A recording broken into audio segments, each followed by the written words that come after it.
Are you trying to find the owner of a car but only have the license plate number? In this video, we will show you how to look up a license plate using tagnap.com. Tagnap is a user-friendly online tool that can help you obtain vehicle information and report bad drivers. Step 1. Go to tagnap.com to get started. Open your web browser and type tagnap.com into the search bar. This will take you to the Tagnap homepage. Step 2. Enter license plate number once you're on the Tagnap homepage. You'll see a search bar where you can enter the license plate number.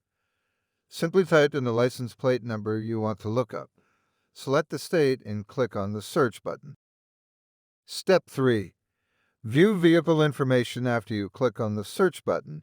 You'll be taken to a page that displays information about the vehicle.